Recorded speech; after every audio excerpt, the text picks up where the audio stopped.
왜 SNS 보고 나면 나만 불행한 느낌이 들까요?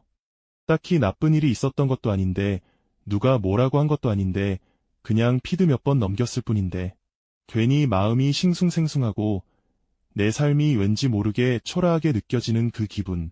다들 한 번쯤은 느껴보셨을 거예요. 그게 여러분이 나약해서가 아니에요.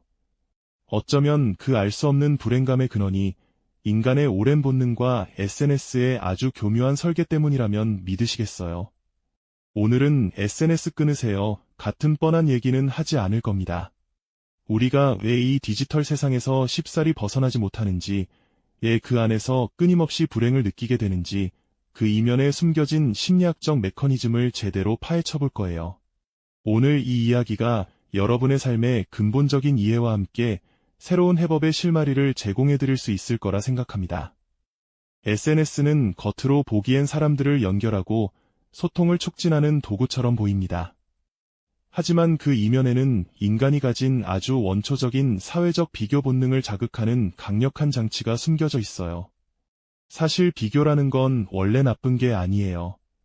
우리는 태어날 때부터 타인을 보며 나를 파악하도록 설계되어 있거든요. 옆 사람이 어떻게 사는지, 나는 지금 어디쯤 있는지, 이런 비교는 내가 어떤 사람인지 파악하고 어떻게 살아가야 할지 방향을 잡는데 꼭 필요한 과정이에요. 이 비교 본능은 너무나 자연스러운 것이고 우리 삶의 실질적인 이점을 제공해왔습니다. 문제는 지금 우리가 비교하는 대상이 완전히 달라졌다는 거예요. 스마트폰 화면 속을 한번 상상해보세요. 누군가의 완벽한 여행 사진, 근사한 레스토랑에서의 식사, 명품으로 치장한 모습, 쏟아지는 좋아요와 댓글 숫자. 우리는 이런 이미지들을 보며 무의식적으로 자신과 타인을 비교하게 됩니다. 현실에서라면 주변 몇 명과 비교했을 텐데 지금은 전 세계에서 가장 잘나가 보이는 사람들과 매일 하루에도 수십 번씩 비교하고 있는 거예요. 마치 손안의 작은 화면을 통해 타인의 삶을 들여다보며 스스로를 끊임없이 평가하고 있는 것이죠. SNS 알고리즘은 우리가 미처 깨닫기도 전에 나보다 더 멋지고 성공한 것처럼 보이는 사람들의 게시물을 집중적으로 노출시키는 경향이 있어요. 여러분이 특정 게시물에 좋아요를 누르거나 오래 머물수록 알고리즘은 더욱 비슷한 혹은 더 자극적인 콘텐츠를 추천하며 필터 버블을 형성하죠. 이 버블 속에서 우리는 끊임없이 완벽해 보이는 타인의 삶과 마주하게 됩니다. 우리는 자연스럽게 자신보다 더 나아 보이는 사람들을 보며 이런 생각에 빠져들어요. 나는 왜 저렇게 살지 못할까? 나는 왜 항상 부족할까? 하지만 명품 가방을 자랑하는 사진 뒤에는 할부금에 허덕이는 현실이 있을 수도 있고, 완벽한 휴가지 사진 뒤에는 수십 장의 실패한 사진들과 고생이 숨겨져 있을 수도 있어요. SNS는 오직 가장 빛나는 순간만을 선택적으로 보여줄 뿐입니다. 우리는 지금 타인의 하이라이트와 내 일상을 비교하고 있습니다. 처음부터 공정한 싸움이 아닌 거죠. 우리는 이 완벽한 타인이라는 환상에 속아 마치 거울 속 자신의 모습이 초라하게만 느껴지는 착각에 빠지게 됩니다. 알고리즘은 이러한 비교를 끊임없이 심화시키고 결국 우리 스스로의 삶을 비하하게 만드는 교묘한 역할을 하고 있는 거예요. 혹시 친구들이 즐거운 여행을 떠나거나 근사한 식사를 하는 사진을 보며 나만 혼자 뒤처지는 건 아닌가, 나만 이 즐거움을 놓치고 있는 건 아닐까 하는 초조한 기분을 느껴보신 적 있으신가요? 바로 이것이 포모, FOMO, 즉 놓치는 것에 대한 두려움입니다. 소셜미디어는 끊임없이 타인의 빛나는 순간들을 보여주며 마치 모두가 나 없이도 잘 지내고 있다는 은근한 압박을 줍니다. 이 감정은 단순한 부러움을 넘어서 내가 실제로 사회적 위협을 감지하는 반응에 가까워요. 이 두려움이 우리를 밤늦도록 스마트폰 화면에 매달리게 만드는 주된 동기가 되는 거죠. 우리의 뇌는 예측 가능한 보상보다 예측 불가능한 보상에 훨씬 강하게 반응하는 특성이 있습니다. 슬롯머신을 떠올려 보세요. 당길 때마다 무조건 돈이 나오면 금방 지루해지지만 언제 나올지 모르기 때문에 계속 당기게 되잖아요. SNS가 딱 이 구조입니다. 피드를 새로 고침할 때마다 뭐가 나올지 알 수 없어요.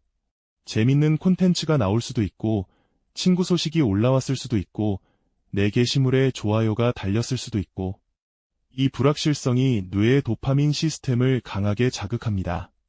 도파민은 보상을 받을 때가 아니라 보상을 기대할 때 가장 많이 분비됩니다. 우리는 SNS를 확인하는 그 행위 자체에서 이미 도파민을 얻고 있는 거예요. 실제로 재밌는 게 없어도 뇌는 이미 그 기대감에 반응하고 있는 거죠. SNS는 이 도파민 시스템을 교묘하게 자극하여 우리를 비교 중독의 굴레에 빠뜨립니다. 처음엔 단순한 호기심으로 시작했을지 모르지만 어느새 타인의 삶을 들여다보고 자신과 비교하는 행위에서 벗어나기 어려운 상태가 되어버려요. 뇌는 계속해서 그 예측 불가능한 보상을 갈구하게 되고 이 고리에서 벗어나기란 여간 어려운 일이 아닙니다. 이 모든 게 여러분의 나약함 때문이라고 자책할 필요는 없어요. SNS가 인간의 본능적인 심리를 정교하게 파고들도록 설계된 시스템이라는 것, 그걸 먼저 이해하는 것이 중요합니다. 첫 번째는 자기 자비의 마음을 갖는 겁니다.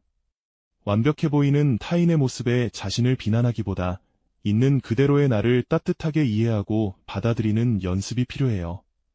모두가 각자의 어려움을 안고 살아간다는 걸 기억하고 나 자신에게도 타인에게 베푸는 것처럼 너그러운 마음을 가져보는 거예요. 두 번째는 의식적인 스크롤링입니다. 무의식적으로 피드를 넘기는 대신 나는 지금 무엇을 얻기 위해 SNS를 보고 있는가라는 질문을 스스로에게 던져보세요. 정보 습득이나 특정 소통의 목적 없이 그저 습관적으로 시간을 낭비하고 있다면 과감히 멈출 줄 아는 용기가 필요합니다. 세 번째는 디지털 디톡스를 시도해보는 거예요. 잠시 동안 SNS 앱을 삭제하거나 알림을 끄고 스마트폰에서 멀어지는 시간을 가져보세요. 처음에는 불안하고 허전할 수 있지만 이 작은 거리가 뇌에 진짜 휴식을 주고 현실 세계의 소중한 순간들을 다시 발견하게 해줄 거예요.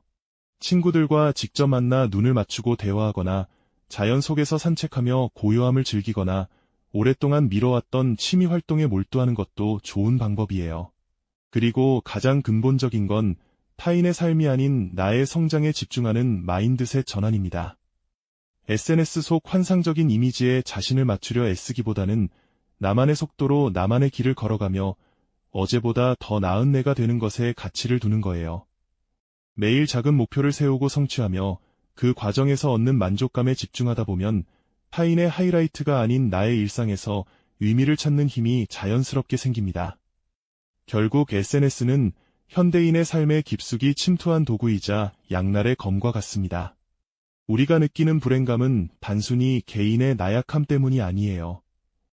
인간의 본능을 너무나도 정교하게 파고드는 플랫폼의 설계와 알고리즘이 합작하여 만들어낸 결과물입니다. 비교라는 건 인간에게 너무나 자연스러운 본능이지만 SNS는 이를 병적인 수준으로까지 증폭시켜 우리를 끝없는 불행의 굴레에 가두고 있었던 거예요. 당신이 SNS가 제공하는 완벽한 삶이라는 환상에 속고 있었다는 이 깨달음이야말로 그 불행으로부터 벗어나는 첫걸음이 되어줄 것입니다.